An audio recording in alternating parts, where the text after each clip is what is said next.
बच्चों, आज आपका नया टॉपिक है कॉलम बेस। आज बात करते हैं कॉलम बेस के बारे में। तो आप लोग को पता होगा कॉलम क्या होता है। संरचना का ऐसा ऊर्ध्वाधर पाया जिन पर संपीड़न भार आता है वो हमारा क्या कहता है, कॉलम कहलाता है। कॉलम का प्रयोग किस लिए होता है? कॉलम का प्रयोग होता है भारी भार को वहन करने के लिए, इसलिए हम इसका यूज़ करते हैं, कॉलम का यूज़ करते हैं।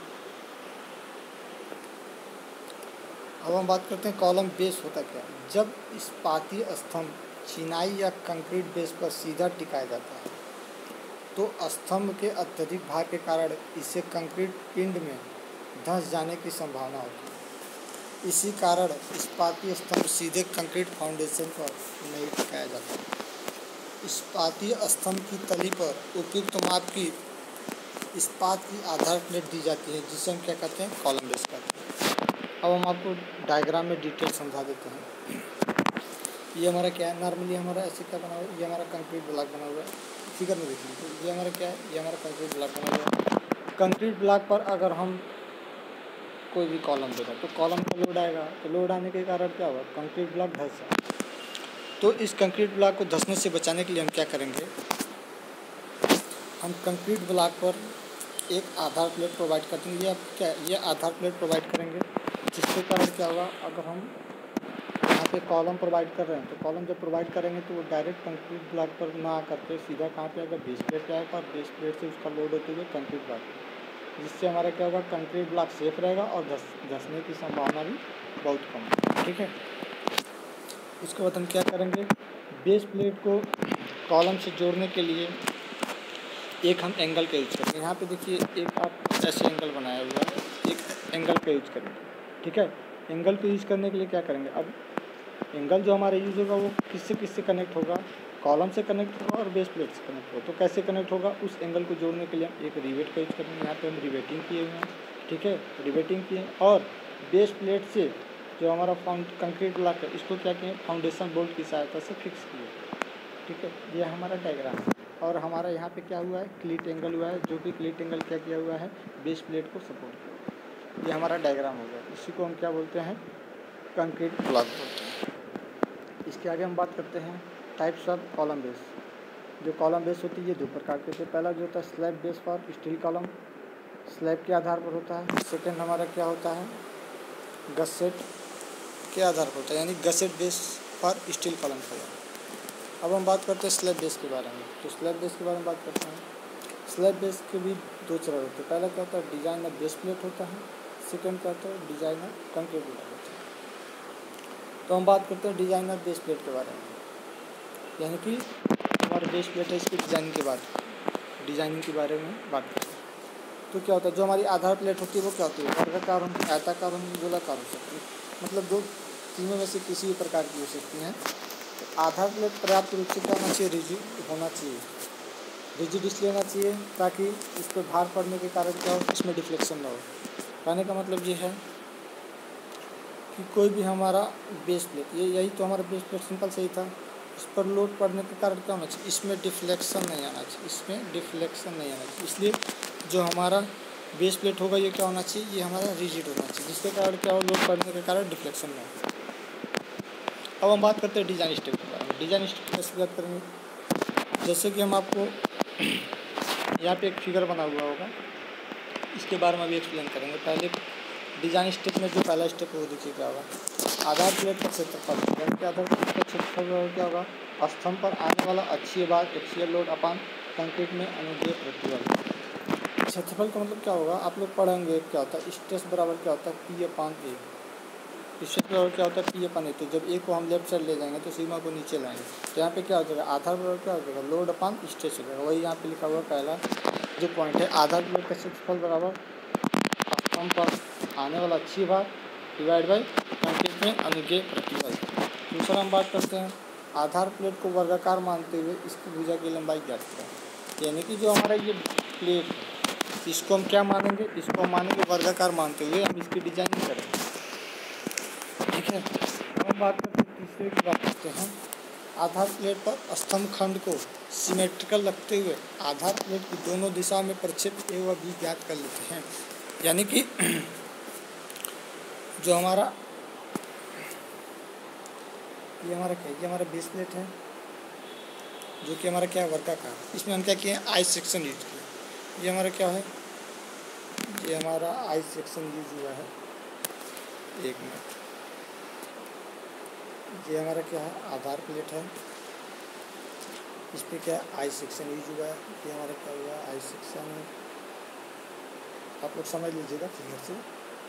ये हमारा आई सेक्शन है, ठीक है। तो आई सेक्शन में क्या है, आई सेक्शन में हमारे दो प्रक्षेप है, एक कैपिटल ए और एक कैपिटल बी। यहाँ से यहाँ तक की जो डिस्टेंस है, जो ये हमारा क्या है, ये हमारा वेब होगा, ये हमारा फ्लेंज होगा, ठीक है। तो फ्लेंज के राइट साइड के किनारे जो हमारे दूरी है, ये हमारा क्या है, बी प्रक्षेप है। और फ्लेंज के निचले सिरे से आधार प्लेट तक की जो हमारा प्रक्षेप है, क्या है, वो हमारा कैपिटल है, जैसा कि आप लोग को फिगर में देखा है, ठीक है। तो हमको ज्ञात करना, क्या करना है, आधार प्लेट की कितनी कुछ थिकनेस होगी, तो आधार प्लेट की जो थिकनेस होगी उसका फॉर्मूला हमारा क्या होगा, T बराबर 3W/σ/PS ब्रैकेट में A² - B²/4, यानी कि टोटली हमारा किस में है, अंडर रूट। यहाँ पे कैपिटल W बराबर क्या हो जाएगा, प्लेट की तली पर कार्यरत भार की तीव्रता, यानी कि जो हमारा प्लेट की तली होगी उस पर क्या होगा, कुछ न कुछ लोड पड़ेगा, उसकी हमारी क्या होगी, तीव्रता। जो हमारी तीव्रता होगी वो किस में होगी, मेगा पास्कल में होगी या Nm/mm²। दूसरा हमारा क्या होगा, σbs होगा। σbs क्या होगा, स्टील प्लेट में परमिसिबल बेंडिंग स्ट्रेस होगा। परमिसिबल बेंडिंग स्ट्रेस की जो वैल्यू होगी क्या होगी, 185 MPa होगी या 185 Nm/mm² होगी, दोनों में से कोई भी आप ले सकते हैं।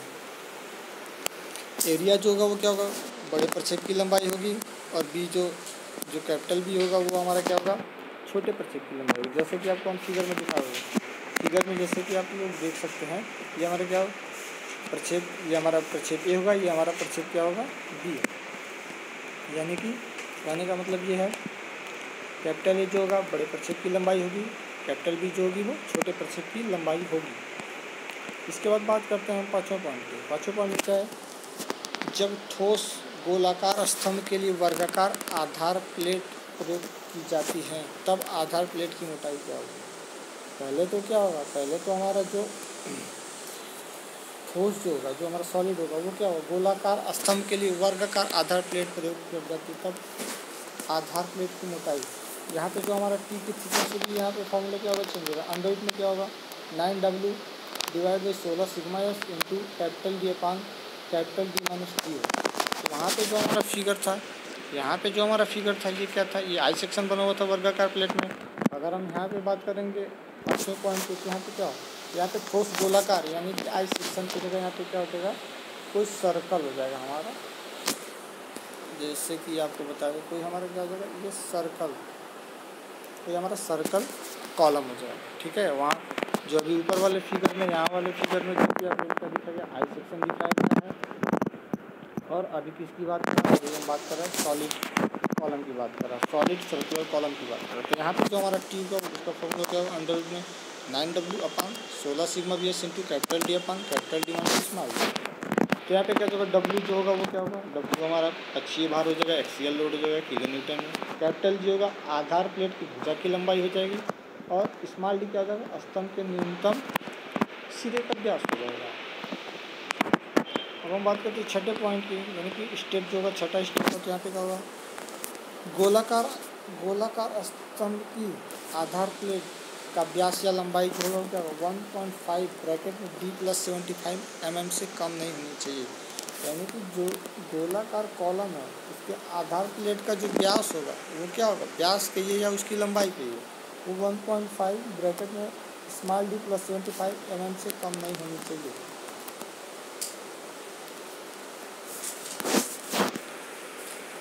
यहाँ जो स्मॉल डी है वो क्या, स्तंभ के यानी कि कॉलम के न्यूनीकृत सिरे रिड्यूस एंड का व्यास या लंबाई है। ये तो आपका हो गया डिजाइनिंग स्टेप जो था बेस प्लेट का हो गया। जो डिजाइनिंग स्टेप था वो किसका हो गया, बेस प्लेट का। अब हम बात करेंगे डिजाइन ऑफ कंक्रीट ब्लॉक की। तो कंक्रीट ब्लॉक में क्या है, कंक्रीट ब्लॉक में भी सेम ही है, थोड़ा सा डिफरेंट। इसमें क्या है, स्तंभ से आने वाला भार, स्तंभ से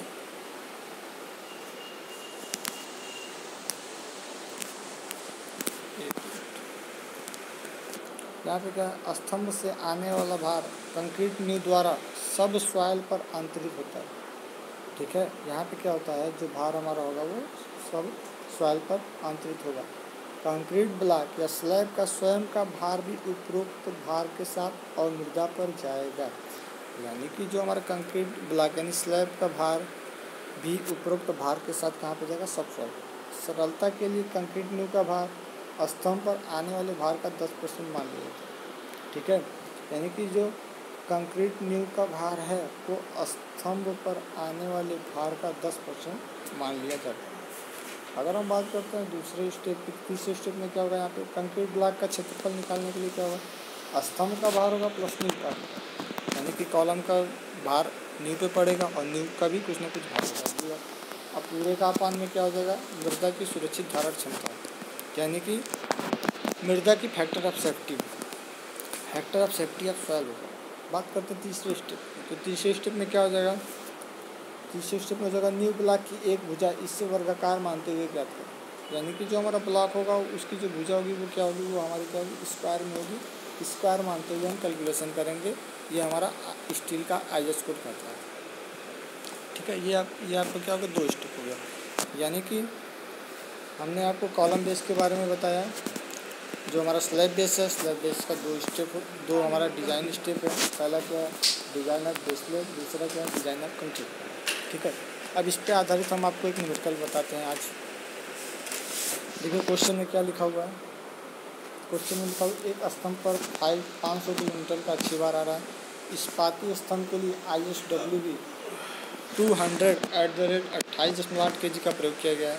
इस्पात प्लेट में अनुज्ञेय बंकन प्रतिबल 150 MPa, कंक्रीट में धारण प्रतिबल 4 MPa हो तो स्तंभ के लिए आधार प्लेट की परिमाप निर्धारित कीजिए। ये हमारा क्या है, क्वेश्चन। तो आधार प्लेट निर्धारित करने के लिए हम क्या करेंगे, पहले तो लिख लेंगे गिवन डाटा क्या क्या दिया हुआ है। अच्छी बार हमारा कितना दिया हुआ, 500 किलोमीटर, यानी कि 5 × 10⁵ दिया हुआ है। और यहाँ पे क्या जो अनुज्ञेय बंकन प्रतिबल सिग्मा BSD दिया हुआ है, 4 MPa दिया हुआ है। तो आधार प्लेट का क्षेत्रफल क्या देगा, आधार प्लेट का क्षेत्रफल क्या होगा, अच्छी बार डिवाइड बाई अनुज्ञेय धारण प्रतिबल, यानी कि 5 × 10⁵ इसका जब कैलकुलेशन करेंगे कितना आएगा, 12,512,500 आएगा हमारा mm² में। ठीक है, अब देखिए हमने पिछले भी स्टेप में बताया हुआ था आपको कि जो हमारा आधार प्लेट होगा इसको क्या मानेंगे, वर्गाकार मानते हुए लगाएंगे। जब वर्गाकार मानते हुए लगाएंगे तो इस कंडीशन में क्या होगा, प्लेट की जो भुजा होगी क्या होगी, अंडर रूट एरिया हो जाएगा, यानी कि 12,125,000 हो जाएगा। तो जब इसका अंडर रूट करेंगे तो हमारा कितना आएगा, 353.6 mm आएगा। तो इसको हम कितना मानेंगे, 360 mm मानेंगे। ठीक है, यानी कि जो हमारा B/D होगा प्लेट का वो कितना होगा, 360 × 360 mm होगा, जो कि आपको यहाँ पे डायग्राम में दिखाया गया है। ये जो हमारा प्लेट हमारा क्या है, स्क्वायर है, एक भुजा 360 mm होगी, तो ये भी भुजा हमारी क्या होगी, 360 mm होगी। ठीक है, इसके बाद क्या है, क्वेश्चन में दिया हुआ है ISWB 200 @ 28.8 kg, यानी कि हमारा जो सेक्शन है वो क्या है, ISW है, जिसकी डेप्थ है 200 और जिसका भार कितना है, 28.8 kg दिया हुआ है। यहाँ पे देख लीजिए आप लोग फिगर में, ये हमारा सेक्शन दिया हुआ ISW 200 @ 28.8 kg, यानी कि जो हमारा सेक्शन है इंडियन स्टैंडर्ड WB, जिसकी डेप्थ है 200 और जिसका वेट है 28.8 kg दिया हुआ है।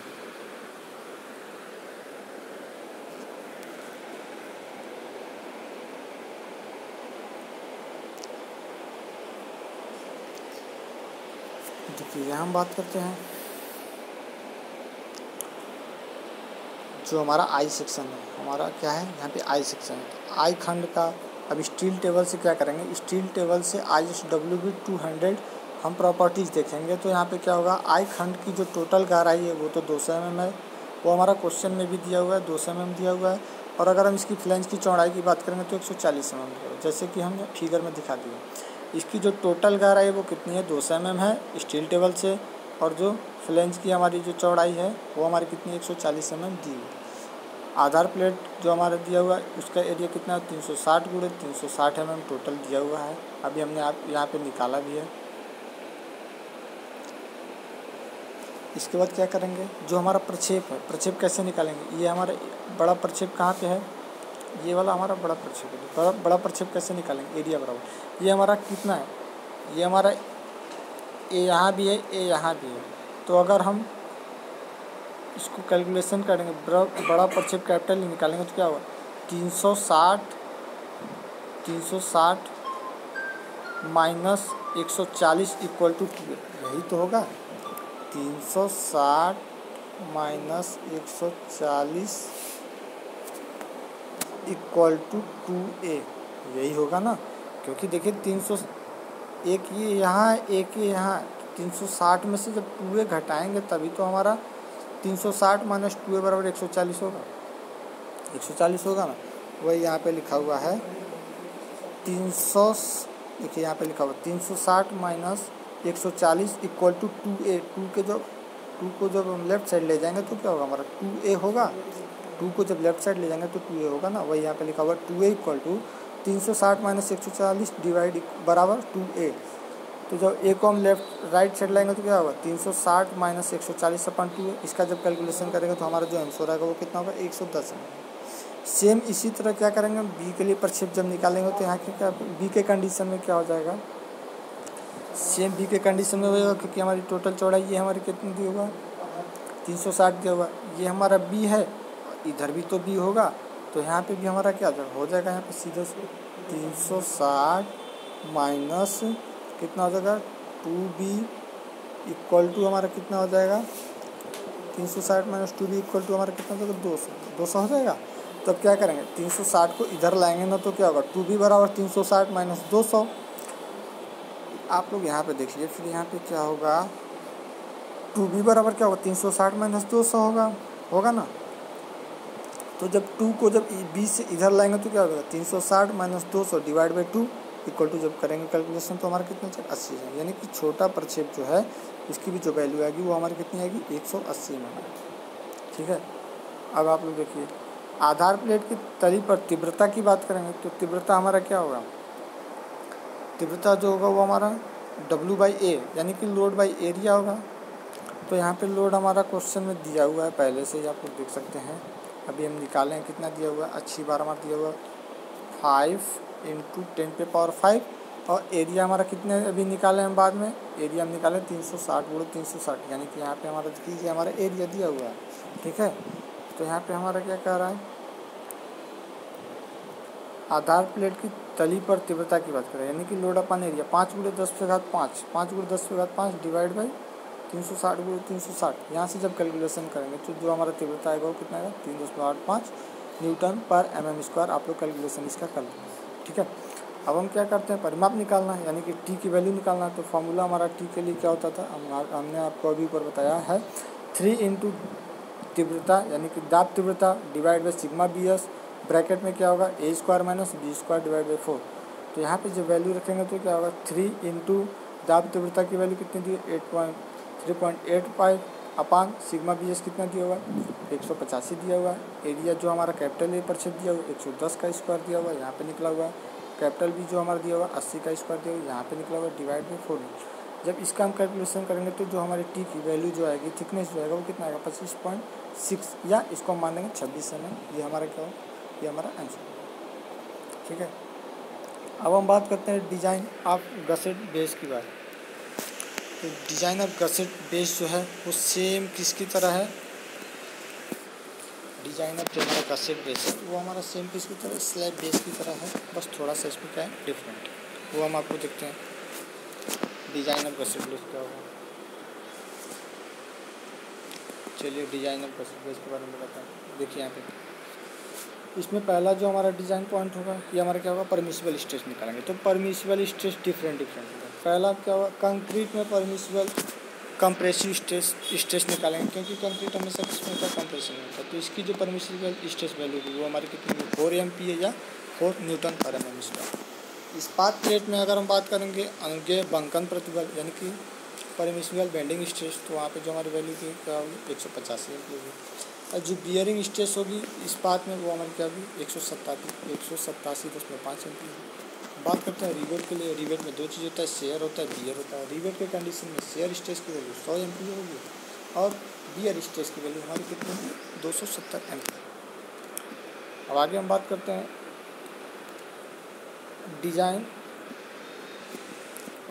के चरण, यानी कि अभिकल्पन के चरण के बारे में बात करते हैं। तो यहाँ पे देख लीजिए क्या होगा। स्तंभ पर कार्यरत भार कंक्रीट के अनुज्ञेय संपीड़न प्रतिबल के आधार पर प्लेट का क्षेत्रफल ज्ञात करें तथा भुजाओं के परिमाप निर्धारित करें। जैसे कि हम पीछे का कैलकुलेशन किए, एरिया कैसे निकलेगा, एरिया हमारा निकलेगा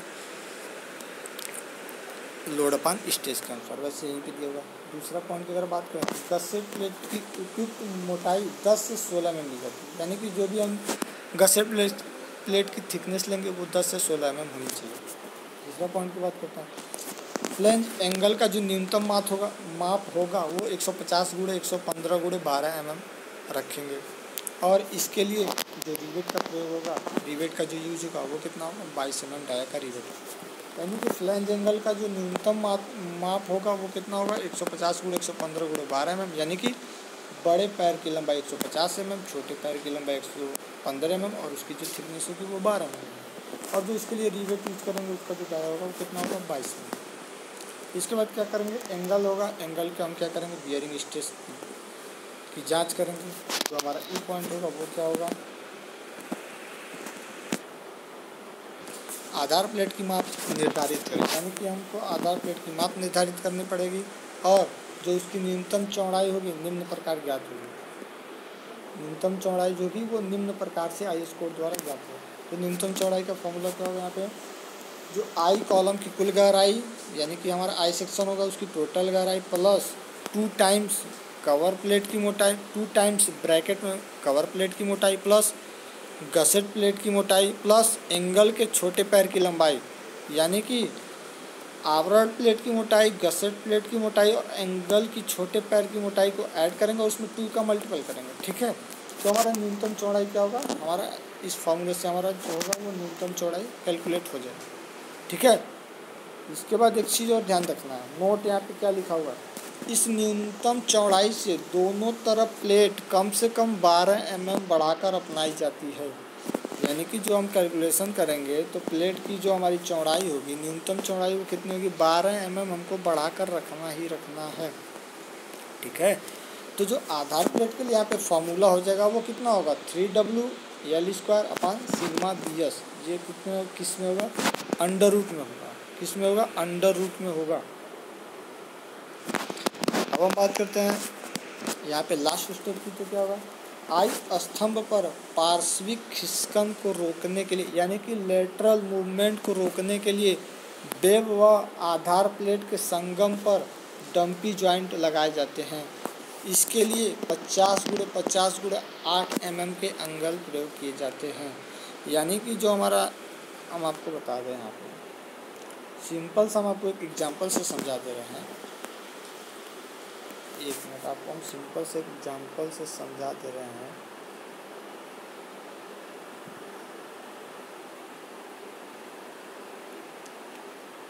तो फिगर देख रहे हैं, अगर क्या होगा इसमें लोड पड़ेगा ना, तो लोड पड़ने के कारण क्या होगा, ये जो हमारा फ्लेंज है ये क्या होगा, या तो ये इधर मूव होगा या तो ये इधर मूव होगा ना, यानी कि क्या होगा, लेटरली इधर या इधर ये मूव होगा। इस मूवमेंट को रोकने के लिए हम क्या करेंगे, एक डंपी जॉइंट का यूज करेंगे। ठीक है, इसके संगम पर, क्योंकि जो अभी हमारा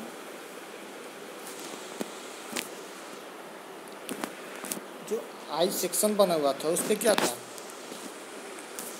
आई सेक्शन जो हमारा बना था तो ये क्या था, ये हमारा क्या है, सिंपल सा एक आप लोग समझने के लिए मैं, ये हमारा क्या है, कॉलम है, इस पर हमारा क्या है, ये फ्लेंज है, ये हमारा क्या है, ये हमारा, ये आपको समझाने के लिए हम बता रहे हैं।